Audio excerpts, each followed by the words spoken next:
All right, welcome everybody. Today we're going to be doing a little educational session. We'll be looking at dollar cost averaging, seeing if there's some ways we can effectively time our dollar cost averaging. And I know that's a bit of an oxymoron, but there are really simple things we can do to improve our results and improve our returns with dollar cost averaging by doing a little bit of timing.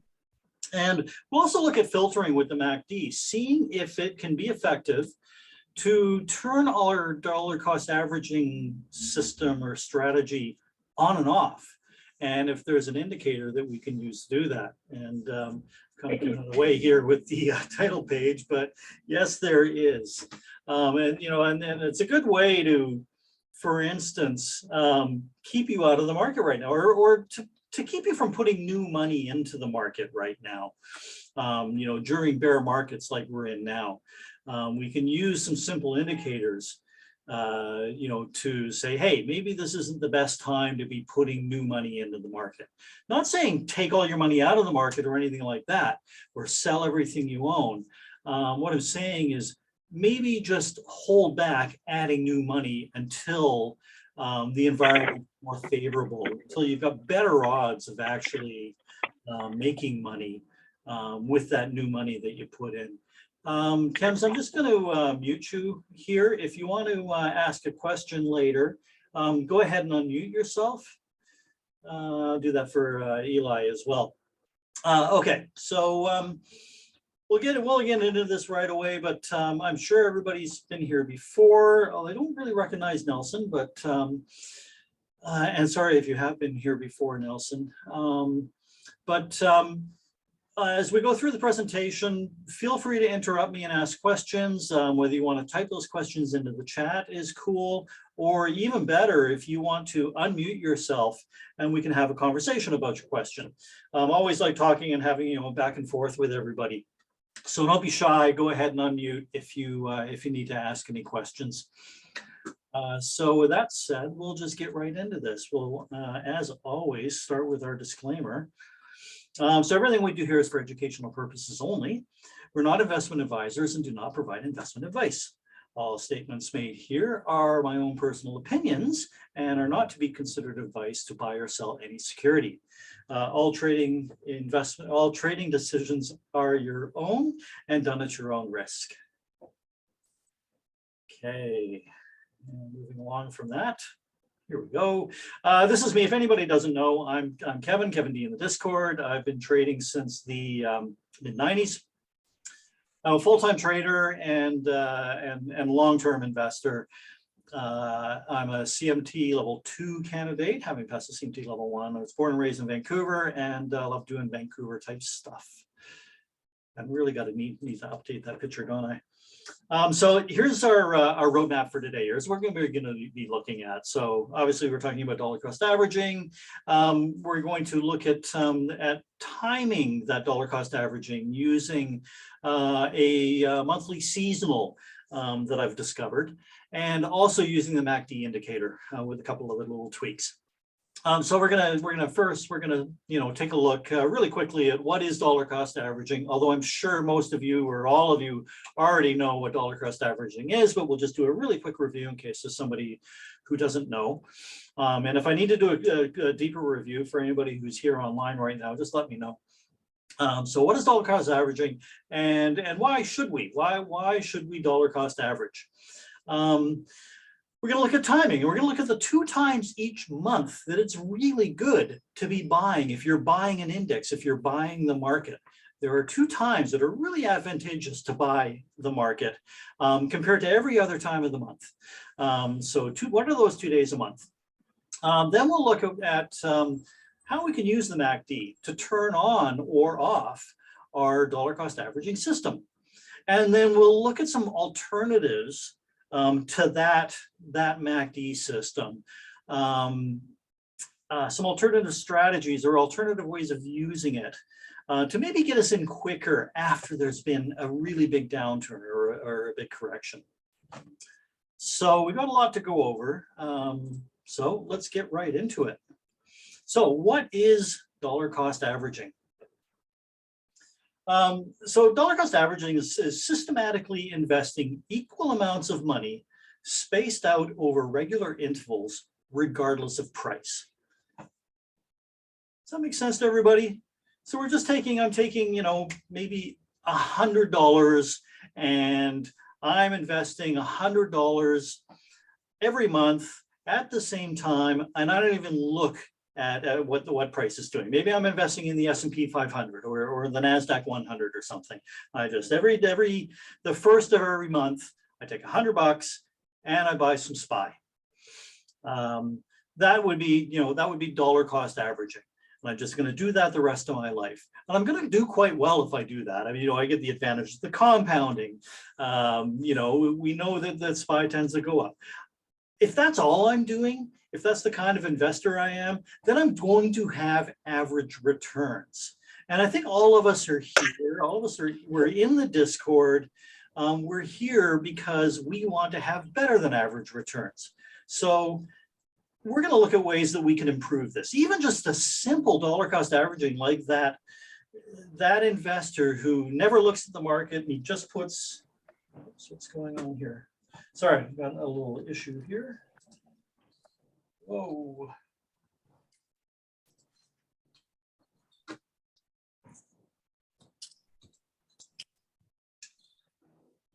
I lost my Zoom meeting. Okay. Okay, hopefully the other one is still recording. Okay, and lost where I was. It's back. Good. Sorry, just bear with me 1 second. I want to make sure this is still recording. And if you were watching the recording, sorry about that. But,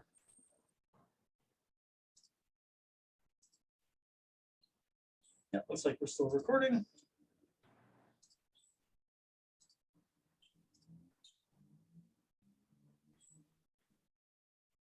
Okay, good. All right. Where was I? Yeah, we can do better than that average investor. You know, the person who never looks at the market just puts $100 in every time. And even if we're doing a similar sort of system that they're doing, we can still improve upon that. So next one here, the goal of dollar cost averaging is to reduce the overall impact of volatility on the price of the target asset. So, you know, as you know, if we were investing $100 a month in SPY, you know, SPY this month would obviously be quite low. We're going to be buying that at a multi-month low if we're buying the SPY today, or near a multi-month low.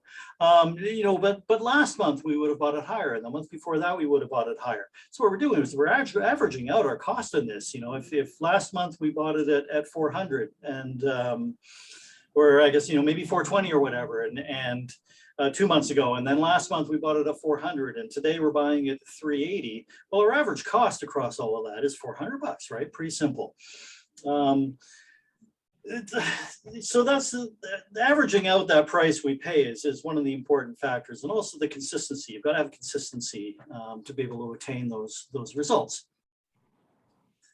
So dollar cost averaging aims to avoid making one poorly timed purchase of an asset.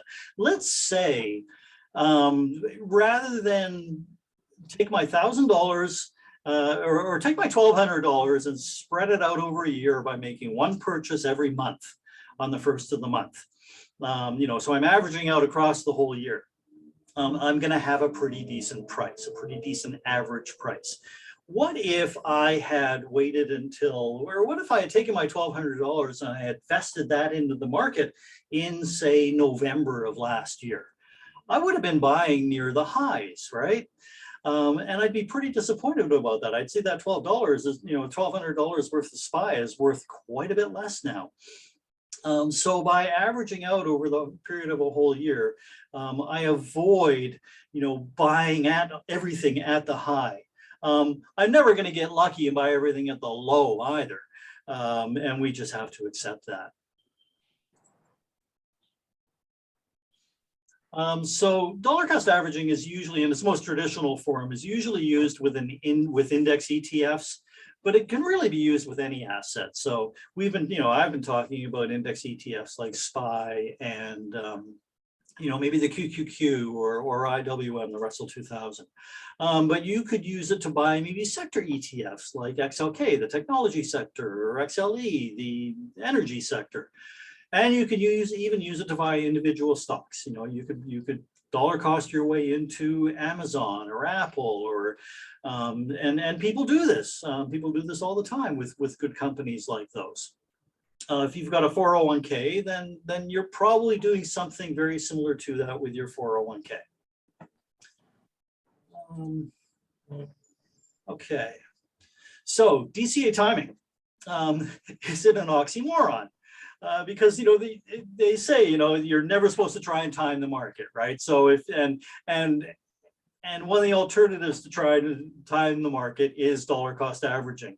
So I'm here talking to you about timing your dollar cost averaging. Oh my God, it's done it again.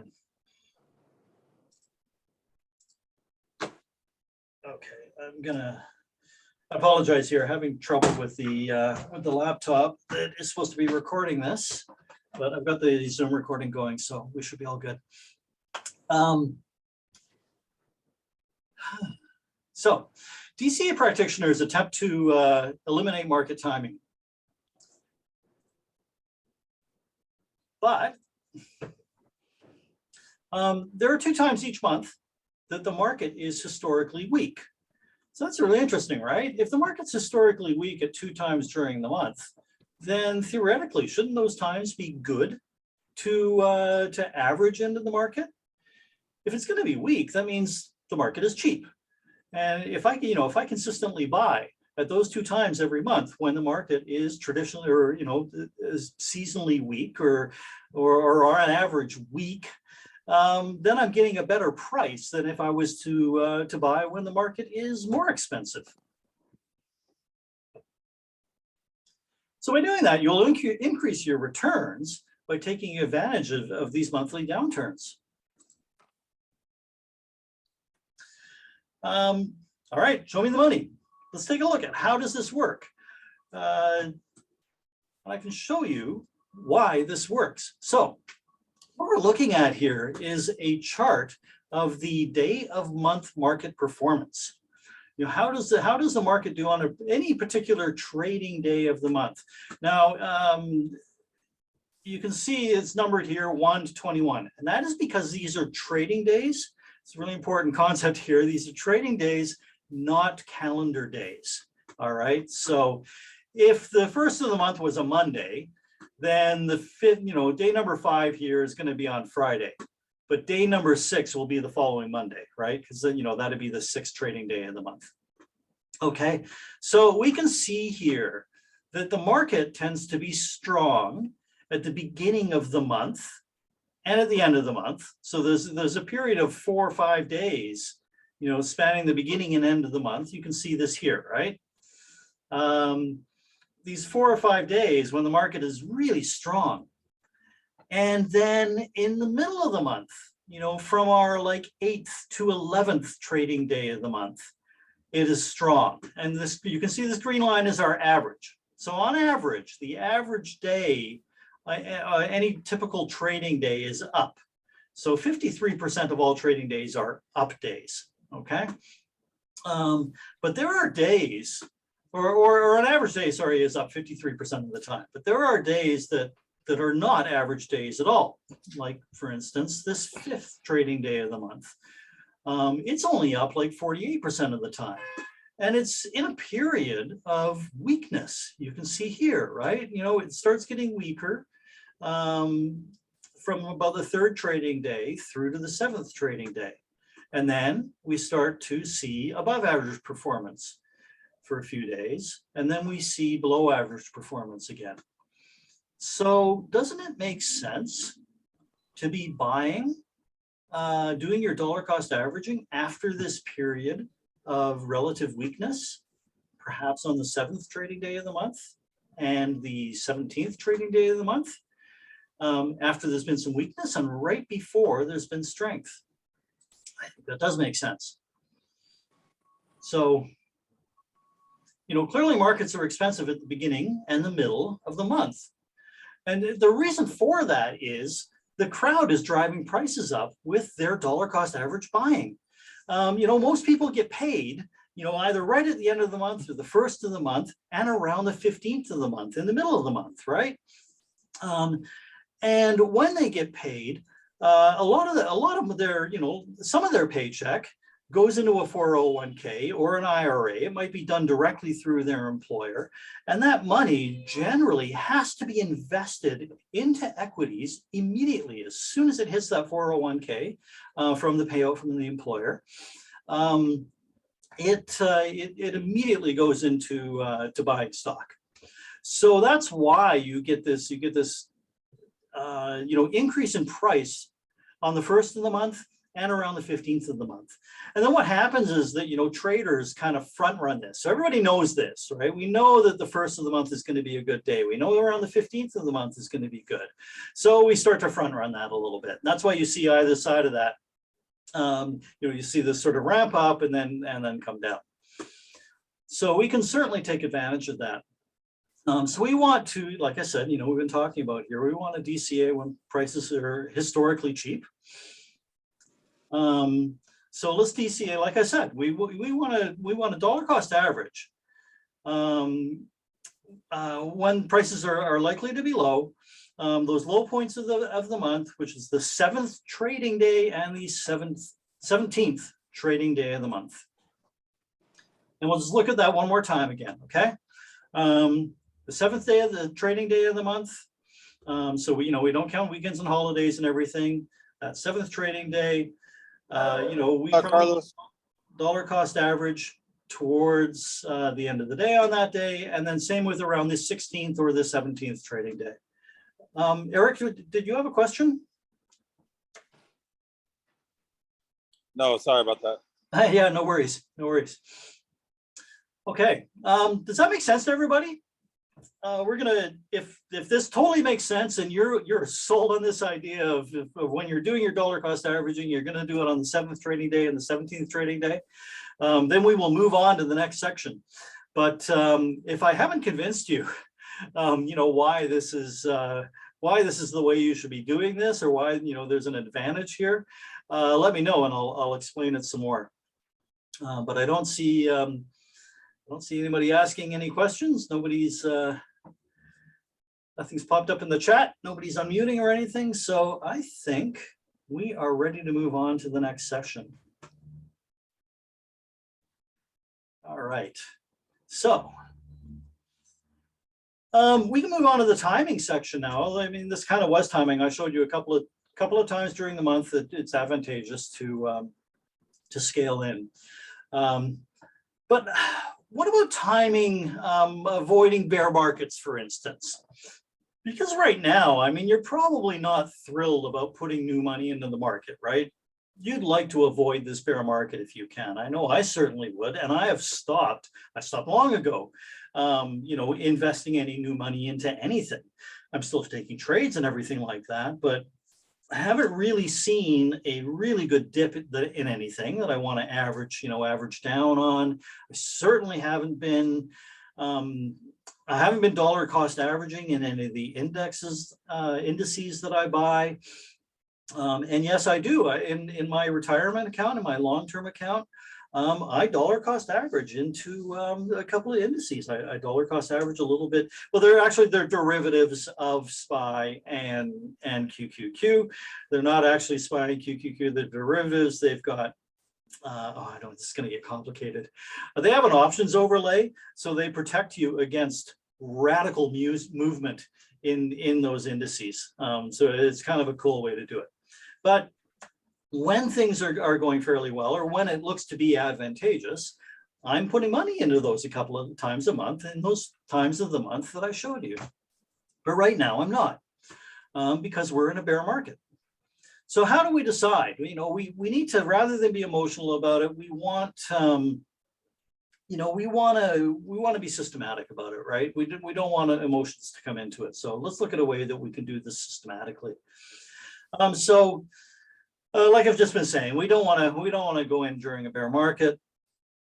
So we can do this systematically by using the MACD trend indicator. which is basically what the MACD is, right? It's showing you sort of when we're in an uptrend, when we're in a downtrend, you know, and kind of when we're going sideways. We'll use that indicator, and we'll throw a 200-day simple moving average on it as well. We'll use that to tell us when it's okay to dollar cost average, and more importantly, when it's not okay to dollar cost average. But beware, you know, no timing method is perfect, right? In the long run, you would actually be better off not doing this.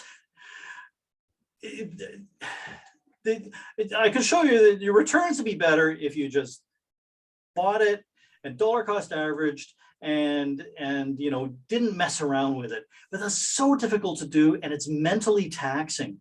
It's really mentally taxing to be putting money in right now, to be putting new money in, and you're worried, and it's like, should I be doing it?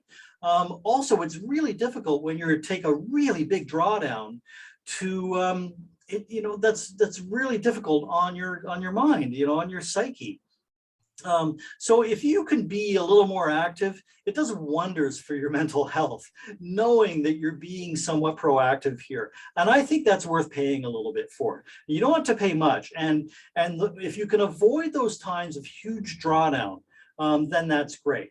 And remember, we're only doing this with a portion of our portfolio. I'm not at all suggesting that when the indicator turns red, that you go and sell everything. You do not want to do that. Just, you know, I want to be really clear. This is not what this is about. All we're doing is we're not putting new money into the market when this signal says don't do it, when this signal turns red. So this is what it looks like. You may have already downloaded this. I put the link into the live mentor sessions channel. Now, is there anybody who needs me to show them, you know, how to go through this and install this in TradingView? If anybody wants me to do that, just type that into the chat and we can pop over there. We're going to pop over there in a minute anyway, but we'll just continue through the slides for a sec.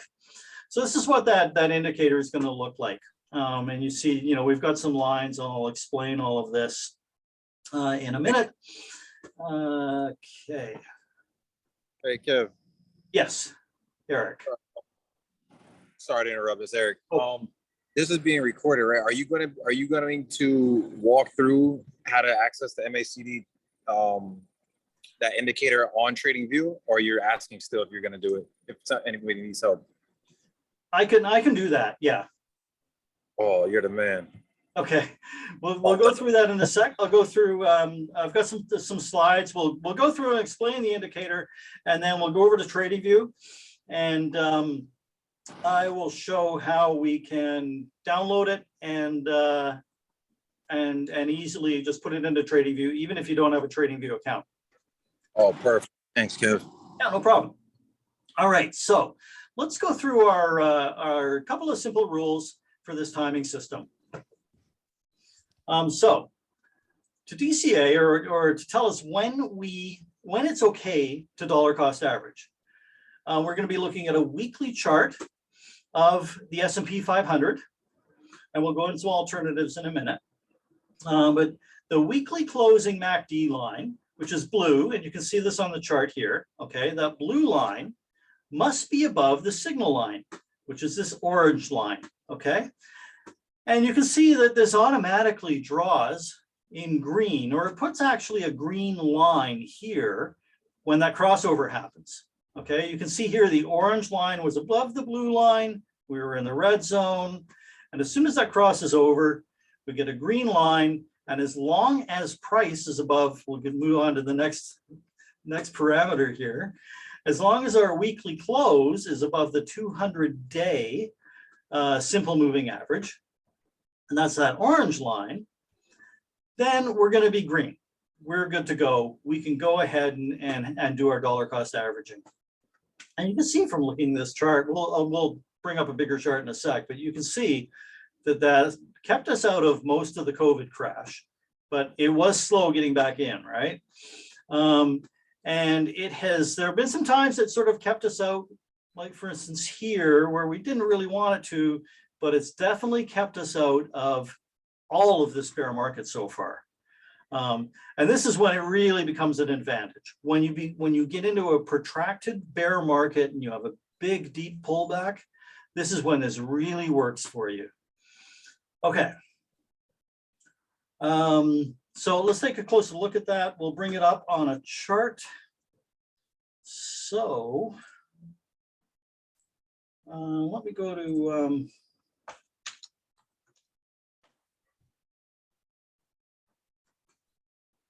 all right. Okay. So what I can do actually is, if we just, let's bring the Discord in here, this should actually work. It looks like I'm not signed into TradingView, which is great. So if I just click this link, yeah, here, this one right here, it should take us over to TradingView and bring up our chart. And I see, yeah, okay, it's looking a little bit messy, but that's okay. All right, and you can see, so now we're over in TradingView. You can see it says start free trial. Actually, if you were to click this, you can actually create a free account, which I suggest you do, because this will work on the free account, and then you can make changes, you can make adjustments. If you already have an account with TradingView, you could just hit copy here. Or if you go over here, I think you can, yeah, you can do a save layout. Okay. And then you can make changes and whatnot to it. And for now, let's close that and close that. So it's as simple as that. You know, there's a couple of different ways to save this, and then you've got it. Okay. Now I use the desktop version of TradingView. So I'm going to go over to there right now. Okay, so this is the desktop version. See, it looks almost identical. It's got, you know, the rest of my chart layouts and everything on it. But we can take, we can take a closer look at this and see that, it's not perfect. Like I said earlier, this is not going to be perfect. And you get these little whipsaws. You can see that there's like a 2-week period where it says, oh, I shouldn't be in there. And then I can go back in. It's not really a big deal, right? Because we're not actually using this as a trading system. We're not actually, clearing out our portfolio just because this turns red. All we're doing is saying, you know what, maybe I want to think twice about adding any new money to the market right now. Because what if this does turn into a stronger bear market? And if in case anybody doesn't know how the moving average or the MACD works, it's basically 2 moving averages, and it measures the distance between the 2 moving averages. There's a 12-day moving average and a 26-day moving average. And then, it creates a signal line using a 9-day moving average of the 2 of those. And that's how we get these crossovers in this histogram and everything. But really, with this system, we're most interested in the crossovers, and that's what these red and green lines are drawn. Every time this crosses over, it creates a red and green line. Now, I want to show you these ones here because these were kind of like little whipsaws. You can see how the lines going flat. It's wrapping around itself. This is when using the MACD indicator is most dangerous. So when you see something like this, you should, kind of use these signals with a grain of salt, right? And what I like to do here is I can look at the numbers. And if you look over here, I want you to look at these numbers. Oh, whoops. I want you to look at these numbers over here because they give us important information as I go through here, okay? So if we look over here, we can see the blue number over there. It says 1590, and the orange number says 1593. So that means that our signal line is above our MACD line. So obviously it's red. But when we go to here, our MACD line is moved above our signal line, but only just barely, right? 16.04 to 15.95. That's not much of a move above the signal line. So maybe we're going to ignore this signal that says, yeah, it's okay. And we can see that the very next week it rolls back over, right? And that happens again a couple of weeks later. So you'll see this, and they usually cluster together like this. You have these periods where this indicator goes sideways, but eventually it does. And this could have was in a way sort of warning us that maybe there's trouble coming. Maybe we're seeing a bit of a top in the market. And sure enough, the system basically turned off. We had another little whipsaw thing here. And then we've moved into this bear market, and it's been keeping you out of this bear market. So it's doing its job. It's doing what it's supposed to do. So we've been looking at this on the SPY. There's no reason we can't look at this on, for instance, the QQQ. So if we want to look at it on the QQQ, all we have to do in TradingView here is type in I've clicked inside my chart, and if I type QQQ, it brings up the symbol search, and I just got to click on there. We're going to go to the Qs. So if I were primarily invested in technology stocks, or if I was dollar cost averaging into particular technology stocks, maybe I would use the QQQ to determine whether or not I should be dollar cost averaging. Now, chances are it's going to be very, very similar to the SPY. But I can tell that there are some minor differences here and there. Maybe you're primarily invested in small caps, and you could look at IWM version of this. And you can see that IWM, it told you to get out much sooner. It told you to get over, or not to get out, sorry. It told you to pause your dollar cost averaging a year ago. So that's quite interesting, isn't it? Okay, what else did I want to show you here? So there's some other neat little features. I mean, you could, if you wanted to, even use this to look at individual stocks. So, maybe we want to look at Apple and see what it has to say about Apple. Maybe we want to look at Celsius. So I know Celsius has been doing fairly well, or relatively well compared to everything else, but you can see that this is, this told us to stop averaging into Celsius, around when the bear markets, started happening. Back in November, it said, hey, maybe we don't want to be in this anymore, or maybe we don't want to be averaging into this anymore. But once this turns green again, and it might soon, we can see that we can see here, actually, you see this green line right here? This is important to notice. This green line is when the MACD crossed over, but remember, we have two conditions we have to meet here. Not only does the signal line, or the MACD line, need to be above the signal line, but price needs to be above the 200-day moving average, okay? So that's important. Now, we'll get into this a little deeper in a second. We could speed this up. Because quite when we've been in a bear market for a while, we can be late getting back to the party with these settings. But these settings are really good for keeping you out of short corrections. So we'll look at a couple alternatives, or a couple of little tweaks that we can make to this. But just remember these settings here. These default settings are, we're looking at a weekly chart. We can see that up here. We've got our moving average is a 200-day moving average, and our MACD is on the weekly chart. Now, I want to show you, there's another little feature of this, and I don't want to get too deep into this, but we do have a built-in strategy tester. So we could use this as a timing signal for the SPY or any individual stock. And right now it is set in the long only mode. And we can look down here and we can see over the course of 71 trades, what would have happened if we had bought every time the shading had turned green. And we can see right here, it says on, right? That means dollar cost averaging on, and then it says off.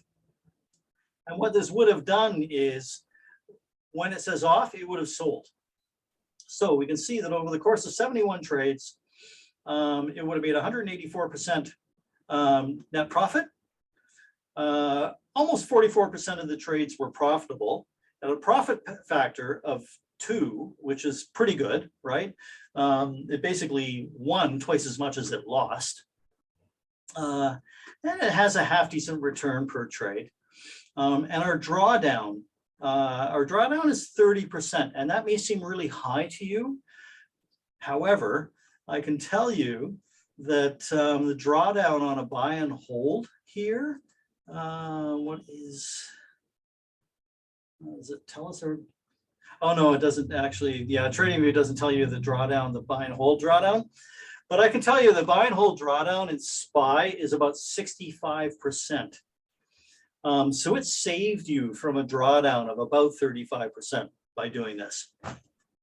So that's quite interesting. Now, if we wanted to use this as a buy and sell system, so maybe you want to sell every time the shading turns red, we can actually do that. If we go into the settings here, and we will see right here at the top, we're looking at the input section, enter short on exit, enter short on long exit signal, and we just check that. Okay, now what's going to happen is every time we turn green, it buys, and every time it turns red, it sells. And we can see that that system does not work well at all. It only has a win rate of about 27% and a profit factor of 0.75. I actually think there might be something wrong with the logic in this, because this looks different than when I looked at it the other day. Let's go move over to the Qs. Yeah, I think something's not quite right. Anyway, this is not meant to be a trading system. I just wanted to show you so you could actually see that feature. And it doesn't work for actually going short. And this is why you don't want to, just because you see this turn red, you don't want to sell your portfolio. You just maybe don't want to put new money into it.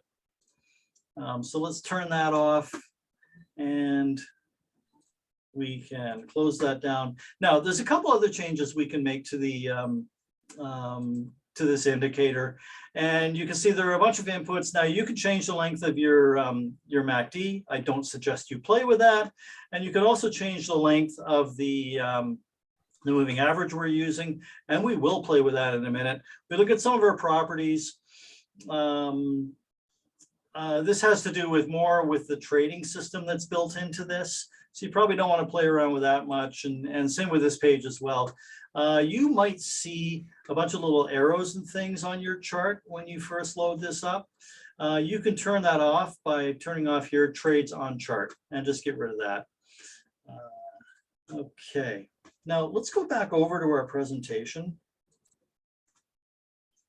And does anybody have any questions about that so far? Does all that make sense? No, this has been helpful for sure. Yeah, it's pretty interesting, isn't it? Yeah, it is. It is. I actually realized I started charting on TradingView. So yeah, I'll definitely make sure I start using this too. Yeah, I've actually been thinking about doing a little TradingView tutorial or whatever, or doing a question and answer session. Maybe might be better for people, because I know a lot of people who are new to technical analysis tend to be using TradingView. It's a really good platform. I've been using, you've seen me use I use TradingView in addition to my other platforms. So I'm kind of using two platforms. And I think that what they've done, there's a lot of features that are really similar to eSignal, which is the platform I use, that's been around for, a couple of decades, right? Right. A lot of the features are the same. And I think the TradingView guys sort of looked at eSignal and went, okay, how can we turn eSignal, which is a desktop version, into an online version? And do it well, right? and make it open source in some ways to be able to see yeah, well, it kind of is, and a lot of people write their own indicators and that's yeah. the thing, and they share them, and so yeah, so there's some pretty cool stuff, and if you looked around on TradingView, you probably will find better dollar cost averaging indicators than this one. You might have to look hard for it or whatever, but there's other ways to do this, right? I'm just showing you one way.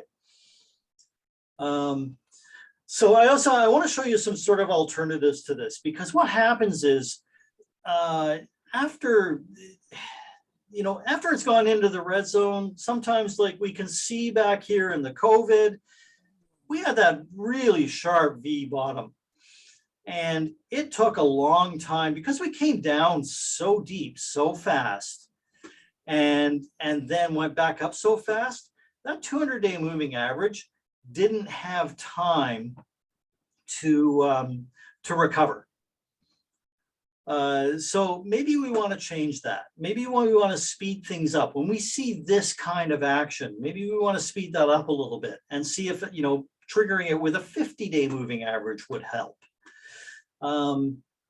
So that's what we'll do. This is the only change I've made here in the first alternative. We're going to change this 200-day moving average to a 50-day. So let's go back over to TradingView and see what that looks like. And we'll go back to SPY here. All right, and to change this to 50-day, there's a couple of ways we can do this. We can highlight it, right? Click on it, and then whoops. I was going to show the e-signal way. You know what? The easiest way to change that is go to the gear icon up here in the settings for this system. Okay, we'll look at our inputs, and we can see here it's set to 200 right now. Let's change that to 50. Okay, and we can see now, let's look back to this, you know, to our COVID crash, all right? And we can see that the 50-day did start to roll over, you know, well before that 200-day started to roll over, right?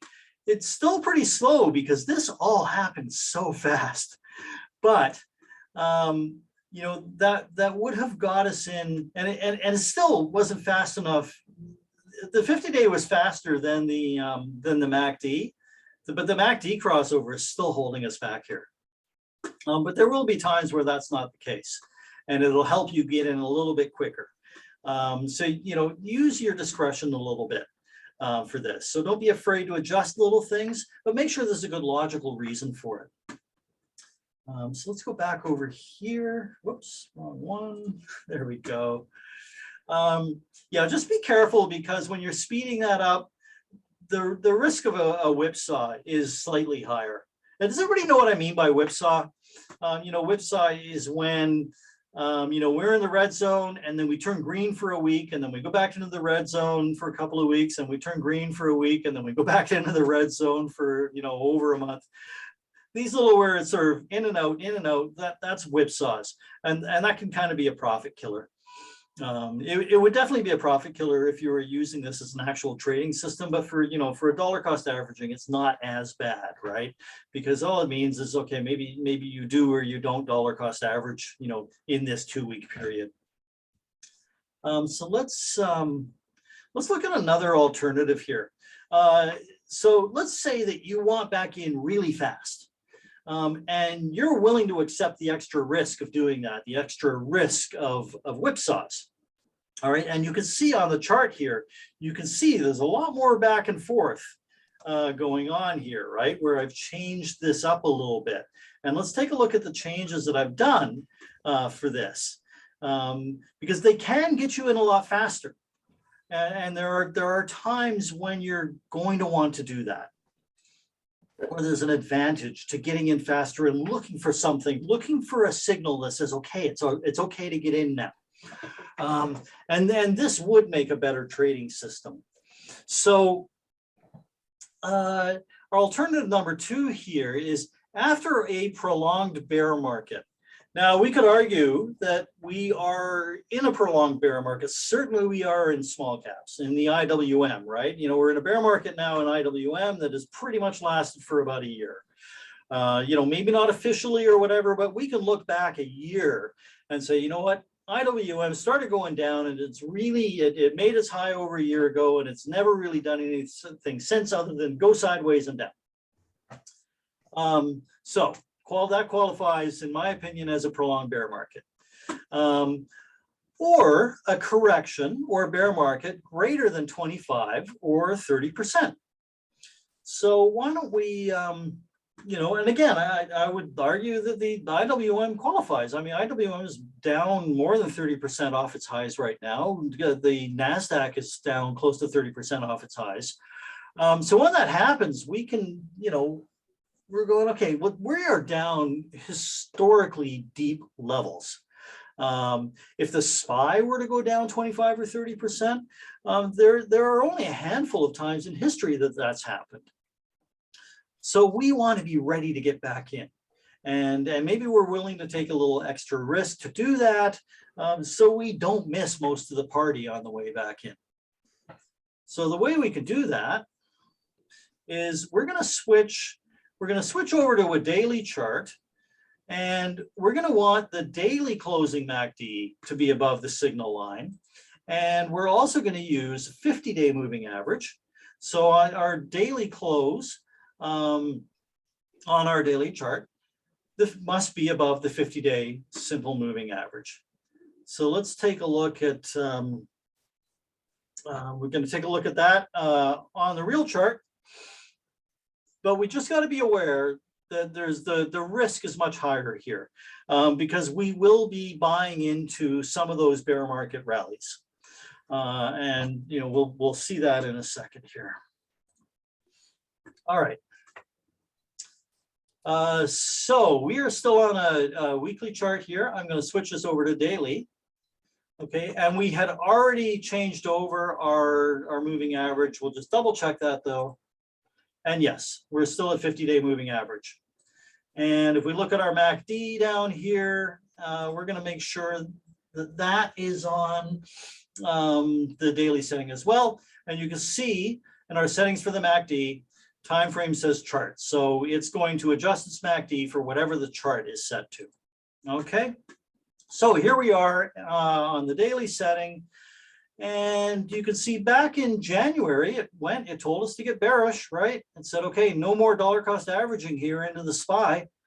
But fairly quickly, right about here, after this started to turn up, it said, all right, we can dollar cost average again. And maybe we would have caught some of this rally. Now, unfortunately, the market rolled over again. But it did fairly soon say, hey, time to turn this off again. Let's not dollar cost average here anymore. Or, if we were using this as a trading system, and I'm not suggesting you do, but if you were, then, you would have sold here, maybe even gone short. And, obviously going short right up in here would have been a great move. So that's how you can use this to get back in quicker.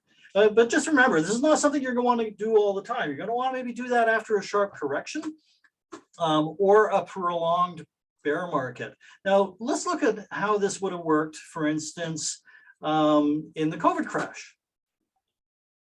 So we'll just zoom in a little bit here on the COVID crash. And we can see even this is still a little slow. It's not too bad. It didn't miss as much as the recovery as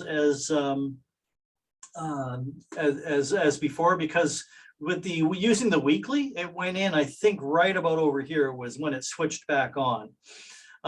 So we're switching back on a little bit sooner, but we're still slow. But you have to remember this, what happened here with this COVID crash and recovery was so unusual. The fastest recovery ever out of a downturn like this. Let's go back to 2018, because we had a bear market in 2018. Oops, here we go. Started the beginning, basically beginning of October in 2018. We had this downturn, and you can see that we turned off pretty soon here, right? The end of September, which was early on this one. If you had caught the signal at the end of September, you would have been in really good shape to weather this bear market. And you can see, it just rolled right over and then continued on its way down. There was one tiny little whipsaw in here. Remember, we're still looking at the daily here, okay? But then coming out of this, we had another big V recovery here, another really unusual recovery. And nobody trusted it at first. This looks like a big move. There was a bunch of volume. Everybody thought this is just going to be another bear market rally, and it just kept going up. But you would have got back in, you would have started dollar cost averaging back in around here, and that wouldn't have been too bad. That's with the daily settings. Let's go look at the same time period on a weekly and see how that would have done. and I'm going to change our moving average back to the 200. That's better. All right. So we were looking for 2018.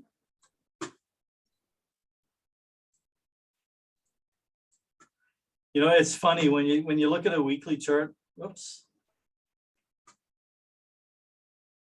There we go. All right.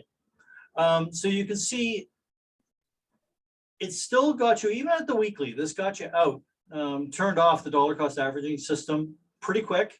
It was a week or two slower than that daily one, but it was definitely slower getting back in. I think we were back in around here, I believe, we're using the daily MACD crossover and the 50-day moving average. So we did get back in a little sooner to be able to participate in that recovery sooner. So you can see that worked fairly well. Let's go back and look at 2008, 2009. How did it fare back then? So when did it, when did it tell us to get out of the market, or at least to, to stop averaging? They told us to stop averaging in November of 2007, very, very near the top, and it's easy to say so in retrospect, hindsight's 2020. But if you had actually just gotten out of the market and up in here when it told you to, you would have done really, really well. You would have saved yourself a whole pile of money. But you can see the timing here. I'm going, okay, maybe we should hold off investing any new money in the market. That worked really well. We had one little whipsaw here, but it didn't tell you to get back into the market until May of 2009. It kept you out of this massive downturn. Now, again, it was a little slow going back in. So let's take a look and see, how would, oops, sorry, I should go to the daily here. We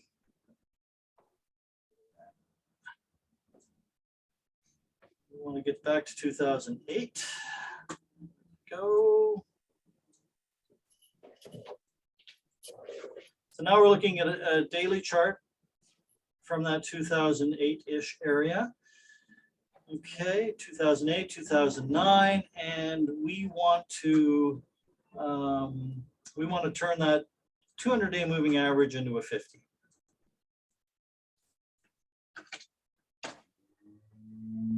All right. So you can see that this could have gotten us in much sooner, and we would have had a little bit of a whipsaw or two in here. But if we're only dollar cost averaging with this, that wouldn't have been too bad. We would have been buying not quite at the bottom. Okay, so enjoy your meeting. Thank you. Appreciate it. Yeah, no problem, man. Would have been a little bit of whipsaw here and there, but at least that was, closer to the bottom. But look how close, so we had this protracted bear market. And after that, and especially after we had this accelerated downturn here, that's really telling us that, what, we should have our eyes open for a bottom. Maybe we want to turn this over to daily. Maybe we want to have the 50-day moving average. And it got us back in to the market at a pretty decent spot here. And then once we're back in, we got back in here in March of 2009. We're not going to nail the bottom. That's fine. But once we're back in, we're going to change this back over to the weekly. So I think I've showed you a number of different ways we can use this, different market environments, that we could have used this in. So I just, want you guys to kind of use your imagination, think about, different ways that you want to use this and different environments that, how you're going to change up your methodology maybe. But overall, as a sort of unemotional, unbiased system for deciding when, I'm going to back off from putting new money in the market, I think this works really well. And I think that you can be fairly disciplined using this system. And that's the important thing. It needs to be something that you can follow, that you're not going to be second guessing, that you can follow the system. and be unemotional about it. So I think for right now, if going forward from here, we need to be watching for a real bounce. So we're gonna be wanting to watch this probably on the daily setting with the 50-day moving average. At least if you're a little more aggressive, and I'm willing to be a little more aggressive right now. We could be getting close. You can see the MACD here, and quite often the best signals are when the MACD has been in a particular state for quite some time, and like it has now, right?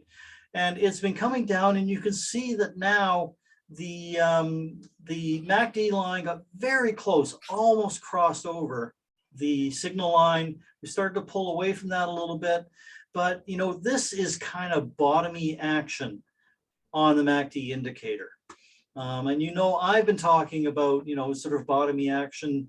I was talking about it back in here. It's too bad about yesterday. That was a horrible day yesterday because we were kind of having a half decent recovery. Maybe, we're indecisive today. Maybe we can turn around and get this back. I don't know. We've got this low here. We kind of tested this overnight, actually. We were lower in the pre-market.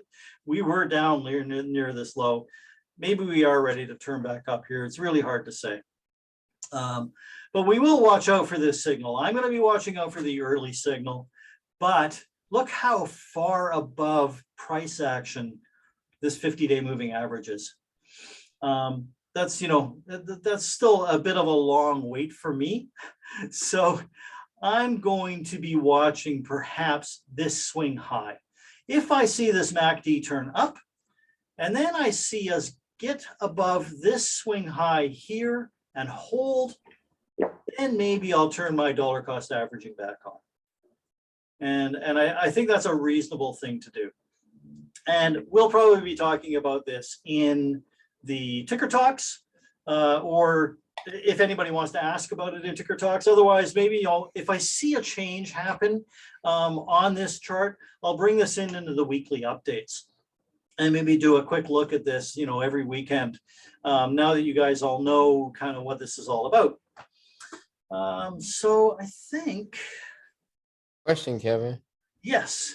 So, I mean, I guess for me, just thinking about this, this indicator, and maybe trying to leverage this in terms of if you're like swing trading within a week or so, would this, I mean, would you incur, like, is this something that I guess you could leverage? Is saying if you, like trying to leverage to see, okay, well, maybe I might, maybe along with the other technical analyses that you'll run, but maybe, trying to leverage this to see maybe I might be able to stay in the trade a little longer than maybe a couple of days or so, or 3 or 4 days. Maybe I could swing it, maybe 2 days more. Would this be something that you could also could leverage as well? Or would you say, maybe stay away from like some of the. Yeah, I mean, maybe, you're kind of getting away from the purpose of what we're doing here. But, I mean, you're asking about the MACD, and a lot of people do use the MACD. I think the MACD is best at saying, hey, we're in a good trend right now, or we're not in a good trend. Got you. Understood. Okay. It's sort of like, if you look at this green zone here, it's showing you that, yeah, we're in a good trend. And then when it starts moving, yeah, but see, for me, I mean, I stopped using the MACD for years because I could tell what the MACD was doing just by looking at the chart. All right. Gotcha. So you see here on the MACD, it's going up steeply, and the gap between the two lines is kind of widening, right? And that started to widen fairly quickly. Well, what that tells you is, I mean, I could tell you what the chart is going to look like without even seeing the chart. And just by looking at the MACD, I can tell you, yeah, price is going up steeply. Right. And it's a really nice, strong uptrend right now. And I could tell, and if I was just looking at the chart, I could tell you what the MACD is doing. Right, right.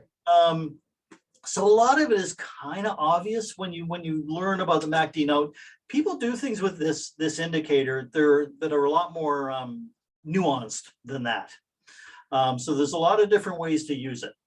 But the primary use for people is okay, when the signal line, I buy, when the signal line crosses, or sorry, when the MACD line, the blue line crosses the signal line, that's my buy signal. Now, some people wait until the MACD line, then not only does it cross over the signal line, but the MACD line has to be above 0. They do things like that. So there are other things you can do with it. And it also tells you that, when you're not in a trend. Okay, so you can see back over here, the market is trending down, trending down, starts to turn up. Okay, and then we get that crossover, and Right. we have a little bit of uptrend, but then it starts going back and forth across itself a lot. And it's like, okay, this is telling us we're in a choppy market. Well, we can look at the chart and see that we're in a choppy market. It is, the market is trending down somewhat, but it's not in a good clean trend. Now, I can see that from the chart, but maybe other people need to see this on the MACD, that it's going back and forth across itself. Maybe that tells you that you're in a choppy market right now. And this is not a good time to be taking, signals from the MACD. So maybe when you do get this signal right here, maybe because it's been doing all of this, maybe that's telling you that, what, maybe I should wait a week or two to just look for some extra confirmation. Because, the market had been chopping around. But, this sort of gets into, some of the best trends come out of periods of time when you've had sort of this choppy volatility, when you've had sort of a trendless market that just chopped around, up, down, up, down, up, down. That's when, the best trends come. They follow periods of time like that. No, thank you. That was helpful for sure. That makes sense? No, definitely. Good. Thank you. Okay. So, and you know what, that being said, right, when we look at this downtrend we're in now, I mean, we were in a fairly solid downtrend, a little bit of chopping around, right, but not once crossing back over. This also suggests that the opposite of we've been choppy, now we're going to have a nice trend. The opposite of we've had a nice trend is we might go into a choppy sideways market for a while. And you'll quite often see that after being in a nice trend. And we'll see that play out on the MACD indicator as well. Okay, I'm going to go back over here.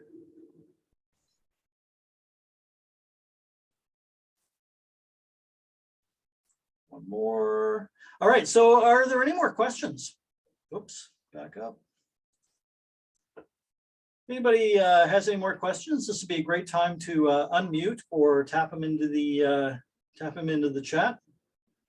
If not, we'll just move along and take a look at what's coming up, and then we'll all say goodnight. So if you're typing away into the chat right now, don't worry, we'll back up and get your questions answered. But for now, just looking ahead to what we've got. We've got Nick might be doing a weekend video. I know he's been like crazy busy lately. We haven't seen much of Nick lately. Hopefully we'll see more of him soon. On Tuesday, we've got our little Kahoot trivia contest. We're going to be doing some trading and technical analysis trivia. So I know everybody who's been coming to these sessions is probably going to really enjoy that. I think it's going to be a blast. I'm looking forward to it. And Trevor's going to be, I'm going to be there, but Trevor's kind of going to be hosting the thing. And there's a prize. I can't remember. Oh, I should remember what the prize is. Anyway, I'm sure there'll be an announcement for it any day now. And so a week from today, we're going to be doing Ticker Talk. All right, Kem says thank you. I do have one question as you were talking about in terms of with maybe doing some things with TradingView, even if we If you ever decide, would it be, could we also maybe say, if we were to mark up some things, mark up some charts in TradingView and like send them your way and you can kind of use them to, as examples, and then we kind of just go through them and, Yeah. I think that would be kind of cool, or, kind of hands-on learning experience for sure. Yeah, no, that's a really good idea. And yeah, one of the cool things about TradingView is you can actually just you can make a copy, or you can just basically take the link of the chart, send it to somebody, and then they can actually make a copy of it when they get it and start marking it up. Yeah. So it's changing things. So yeah, if you were to, or adding things to it or whatever, I think that's a great idea. I mean, that could definitely be an addition to the Ticker Talk. Okay. It'd be easy to add to Ticker Talk, right? If somebody actually wanted to take a chart they've marked up and send it over to me and say, hey, go through my markups one by one. Is there anything I missed? Anything I should add in here? Anything I should take away? We can certainly do that, Marvin. That's an excellent idea. Thank you. No, great. Thank you.